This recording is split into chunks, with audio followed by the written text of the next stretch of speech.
Hello friends, welcome to tutorial in English literature.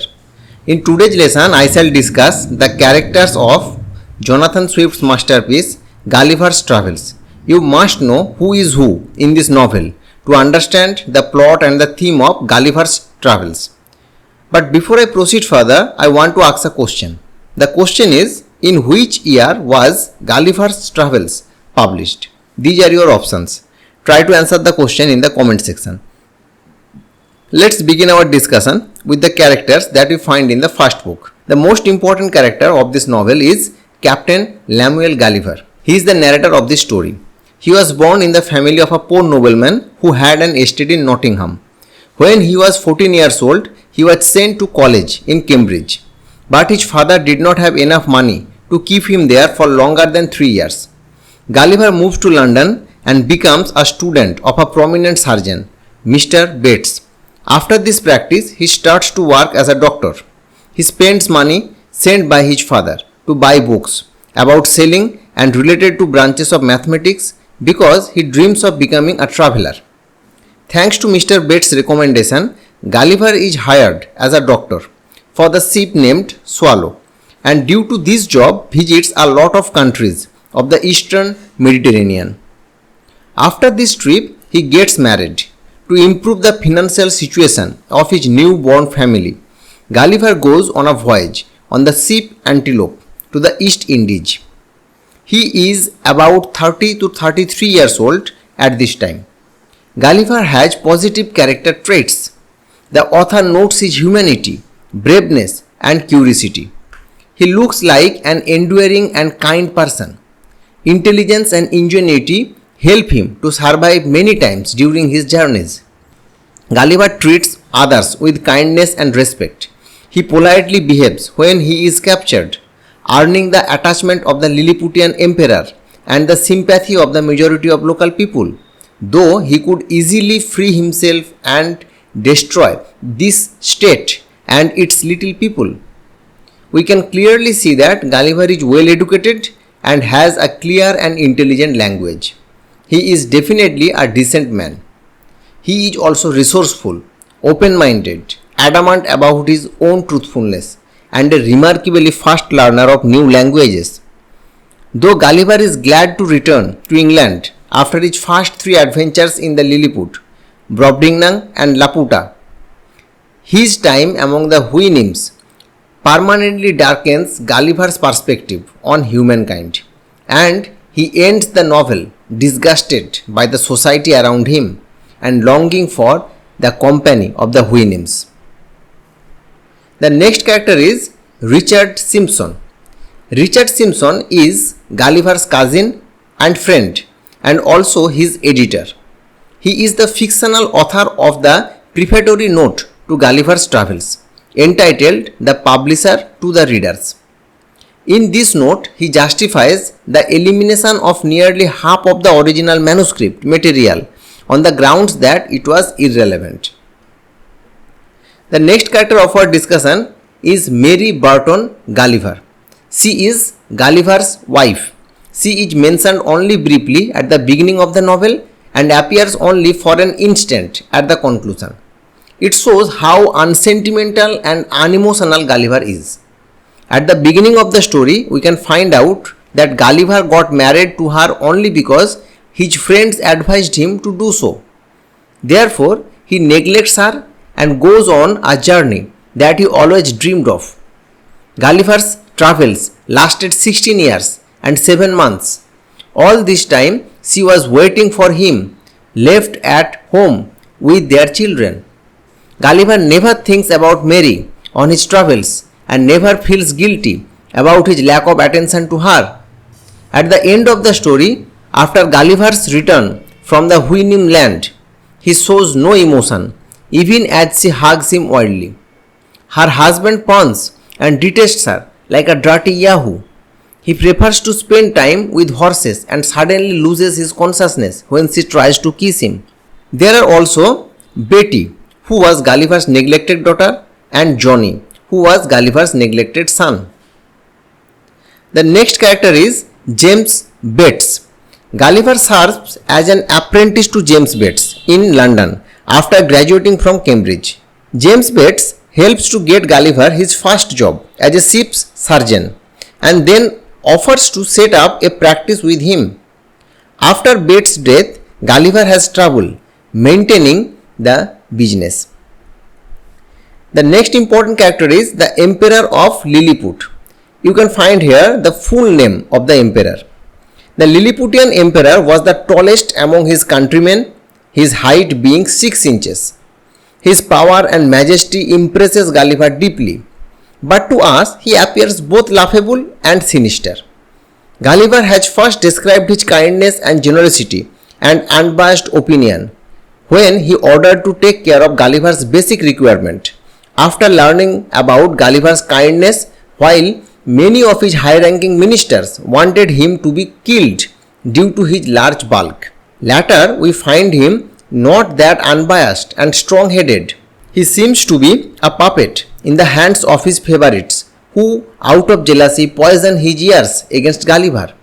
Under the evil influence of these flattering ministers, the emperor takes the terrible decision of punishing Gulliver in a cruel and disgraceful manner. The emperor was also very savage towards those who did not accept his grandfather's wish of breaking an egg from the smaller end. His cruelty towards the people of other faiths manifests his narrowness of mind and soul. In fact, the author has tried to reflect the character of King George I of England, who was a monarch of tyrannical nature, always surrounded by flattering and cunning courtiers. The next character of our discussion is the Empress of Lilliput. The Empress of Lilliput is a unique example of those royal class ladies who are ruled by their vanity and nothing else. She is a thick-headed, ungrateful woman who, instead of being grateful to Gulliver for saving her life, becomes his enemy when Gulliver put out the fire of her burning palace with his urine. She does not have the little intelligence to understand the need of the hour and to read the good intentions of Gulliver. According to various critics, her character is based on the character of Queen Anne of England, who had blocked Swift's advancement to the Church of England and who was also upset with his writings. The next set of characters that we should discuss is the Lilliputians. They are inhabitants of Lilliput. They are about 5 to 6 inches tall. They are sworn enemies of the Blepharians of a neighboring island. After being a prisoner of them, Gulliver studies their language, manners, traditions, law and order. For all crimes against the state, they are punished here extremely strictly. But if the offender's innocence is proved on the court, then the bailiff is given a shameful execution, and the innocence of the person is announced throughout the city. They consider fraud to be more serious crime than the theft, and therefore punish him for death. Appointing someone to a state post, they pay more attention to moral qualities than to abilities. Ingratitude is considered a criminal offense in the Lilliputian state. The tranquility of the country of Lilliputians is violated by the struggle and the protest of warring parties of high-heeled and the low-heeled Lilliputians. The next set of characters is Blepharians. They are enemies of the Lilliputians. They live on an island northeast from Lilliputians. Only a shallow strait 700 yards wide divides both of these states. Gulliver flees to their island when the Lilliputians convict him of treason. The reason of the war between these two states is a dispute about how to break an egg from a blunt or a serpent. From ancient times, it was decided to break boiled eggs from the blunted. Long ago, the grandfather of the present emperor of Lilliput cut his finger while breaking some boiled eggs from the blunt end. Then the emperor, his father, issued a law ordering all his subjects to break eggs from the serpent. This announcement so enraged the population that it caused 6 uprisings, during which one emperor lost his life and other his crown. There are 11,000 fanatics who refused to break eggs from the serpent and went to death. Hundreds of huge volumes devoted to this issue were printed. However, these books have been banned for a long time. The Protectors found shelter in the Blefuscu Empire. Gradually, they became so influential that they induced Emperor of Blefuscu to declare war against the Lilliputians. The war lasts for 36 moons, but none of the warring parties can come to a compromise. This feud between the Blunters and the Sharpers is an allegorical depiction of the conflict between Catholics and Protestants. The next important character is Flim Nap. He is the Lord High Treasurer of Lilliput.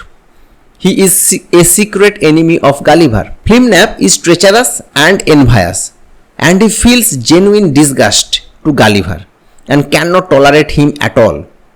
He does not leave a single opportunity to poison the ears of the Emperor against Gulliver. He accuses Gulliver of sleeping with his wife. He convinced the Emperor that the kingdom is on the verge of bankruptcy due to the large sum of money spent to feed Gulliver, and advised to get rid of Gulliver at the earliest opportunity. Gulliver soon notices that he is losing the attachment of the Emperor. We can see that Flim Nap has a considerable influence on the Emperor's thoughts and can manipulate him. The next character is Russell.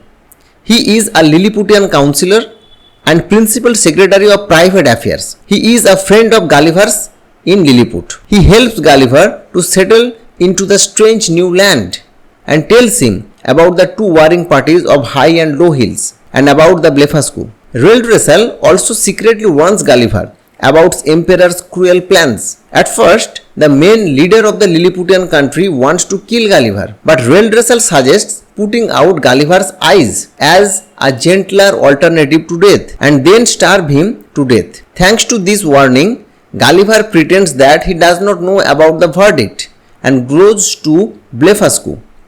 Therefore, Russell saves Gulliver's life. The next character is Bulgulam.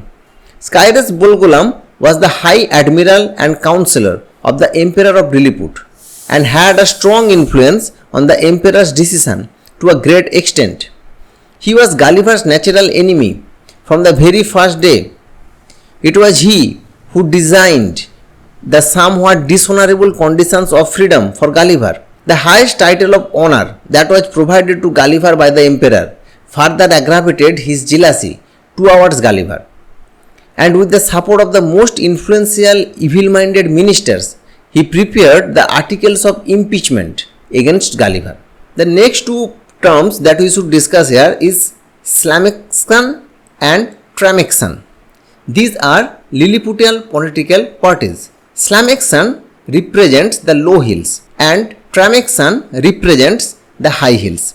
These are allegorical representation of the Tory and Whig party of England. Now let's discuss the important characters of the second book of Gulliver's Travels. So first we should know about the Brobdingnazians. On his second voyage, Gulliver meets the Brobdingnazian giants.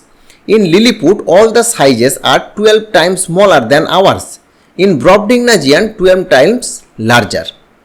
However, Gulliver eventually becomes convinced that Brobdingnazians are not monsters.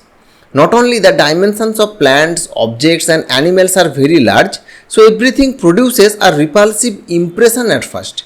They are mostly reasonable and kindly, and they adhere to a sense of justice. Except a farmer, the Brobdingnazians do not exploit him for personal and political reasons, as the Lilliputians do, but they treat Gulliver as a plaything. They seem to him worthy and respectable, although devoid of intellectual qualities. Their knowledge is limited to morality, history, poetry and mathematics. The next important character is King of Brobdingnan. The king is the head of the Brobdingnan country. He is a wise, kind and judicious monarch. He issues simple and clear laws, takes care of the well-being of his subjects and does not exalt himself above others like the king of the Lilliputians. In his country exists no punishment, no trial, no prisons. There is common sense and there is no intrigue and hypocrisy. His people do not fight with anyone. The Brobdingnazian king can't believe at first that Gulliver is not just a piece of clockwork. He sends him to 3 scientists. They do a research but cannot understand how he came into this world. They think that he broke the laws of nature. Then Gulliver and the king of Brobdingnan spends dozens of hours discussing political and comparing their 2 cultures. Gulliver tells him about England, and the Brobdingnan king justly criticized the judicial, financial and army system of England. When Gulliver proposes to disclose the secret of gunpowder to him, he refuses with horror the gift from Gulliver, as such a weapon is completely unnecessary in his country. To sum up, it can be said that the king of Brobdingnan is an ideal king that every kingdom wishes for. The next character is Queen of Brobdingnan. The Queen of Brobdingnan is very fond of Gulliver. She buys him from the farmer at the cost of 1000 gold coins. She treats Gulliver with sincere care and orders her staff to do the same. She is so concerned about the safety of Gulliver that she punishes her midgate when she envies the fame of Gulliver and dips him into a cup of cream. The queen does not treat Gulliver as a sheer pet or a doll because she is quite sensitive towards his wishes and likings. She appoints Glamdalclitch as Gulliver's prime nurse on his request. She also takes care of the entertainment of Gulliver. The queen takes Gulliver with her on trips around the country. When she learns about his skill in navigation, she orders the carpenter to make a boat for Gulliver and a long basin so that he can entertain himself by sailing his boat. This queen is a sharp contrast to the stupid and ungrateful queen of Lilliput. The next important character of the second book is the farmer. While exploring the new country, Brobdingnan, Gulliver was found by a giant farmer who was 22 meters long. He was kind and protective towards Gulliver till he met his friend who advised him to earn money by exhibiting Gulliver. At the hotel Green Eagle, Gulliver gives 12 performances per day. The money that the farmer earned increased his hunger for money and turned him into a greedy, cruel monster who forgot to treat Gulliver as a human being made of blood and flesh who needed rest and proper food. He starts to lose weight. The farmer does not actually care about this. He just wants money more and more. And he is only afraid that Gulliver can die soon and will not be able to make a profit for him and sell him to the Brobdingnan queen. The next character is Glamdalclitch. She is the 9-year-old daughter of the farmer. She acts as Gulliver's nurse and protector. Her name means little nurse in their language. She is kind and sweet. She takes care about little Gulliver, makes a bed for him in the cradle of her doll, teaches their language and gives him a new name, Grildrig. She is smart, human and kind. She is a contrast to her greedy and insensitive father. She is a nurse as well as an affectionate friend to Gulliver. She weeps loudly, holding Gulliver tightly to her bosom when she comes to know about her father's plan of exhibiting Gulliver to earn money. She is so protective of Gulliver that she does not let anyone come near him during the shows. Her attachment to Gulliver is so deep that she cannot bear a minute's separation from him. Honoring this affection, she is appointed as the prime nurse of Gulliver at the royal court. There too, she takes care of Gulliver in a very sincere and loving manner. She shares a spiritual bond with Gulliver that enables her to know that she is seeing Gulliver for the last time when he asks for her consent to go to the seashore with a page. She gives her consent and weeps bitterly, as she has an intuition that she will never see Gulliver again. The last character that we will discuss here is the Brobdingnazian queen's dwarf. She is 30 feet tall. She is cruel and devious and is thrilled to have a man at court even smaller than she is, and is always looking for a way to humiliate Gulliver. She delights in torturing Gulliver. So these are the main characters of the second book. Now let's discuss the major characters of book 3. First we should know about the Laputants. They are the inhabitants of a floating island. The island flies with the help of a giant magnet mounted on a diamond base.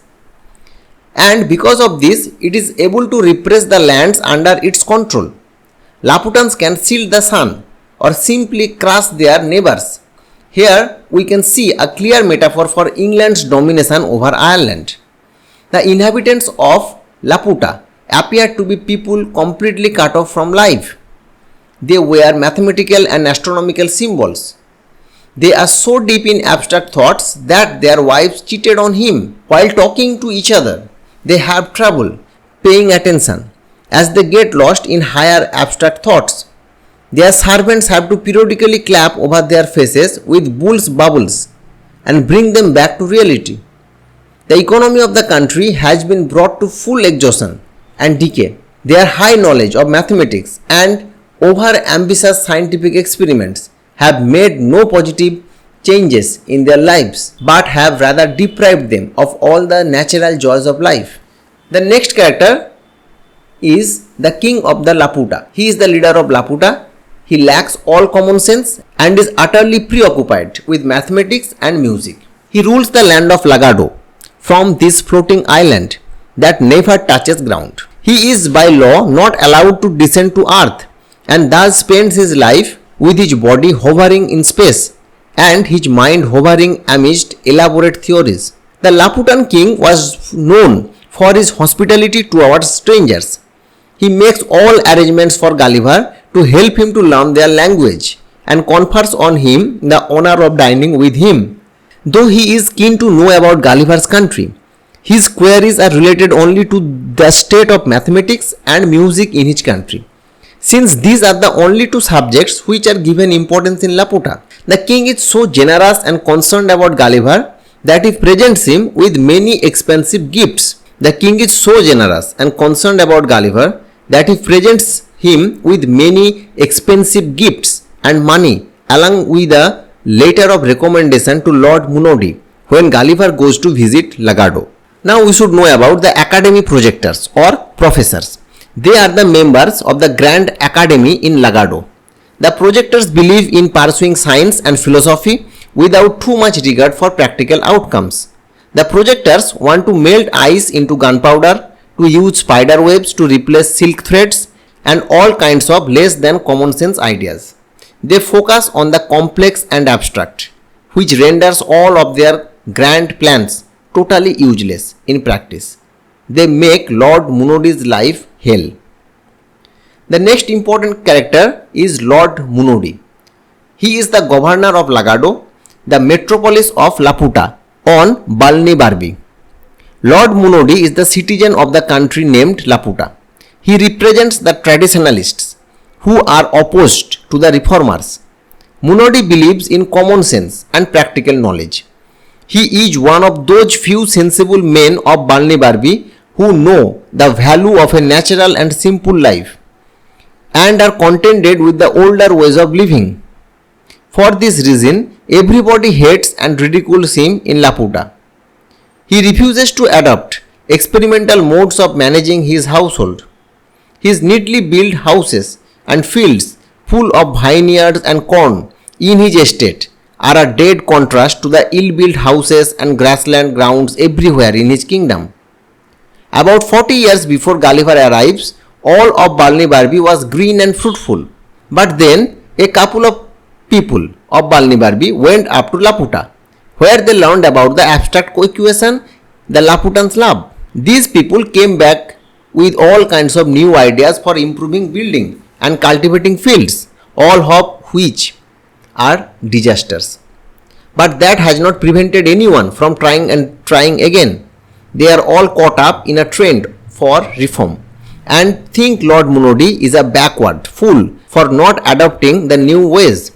Lucky for him, Lord Munodi belongs to an extremely important family with large estate on Balnibarbi, which is the only thing that keeps him from being totally thrown out of Laputa. The next important character is the king of Lagnak.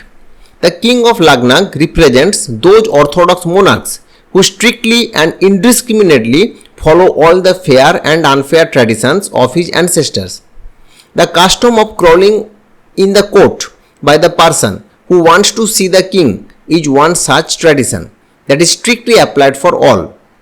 Yet, the king is competent and also a patron of learning. He is much delighted by Gulliver's company and arranges lodging for him in his court, and also provides him a purse full of gold for his expenses. Later, when the Gulliver wishes to depart, he presents him gold and diamonds along with a letter for recommendation for the Emperor of Japan. Now let's learn about the Straldbergs. They are a race of human living in Lagnak. They grow old without dying. They are immortal, but their immortality has none of its supposed delights.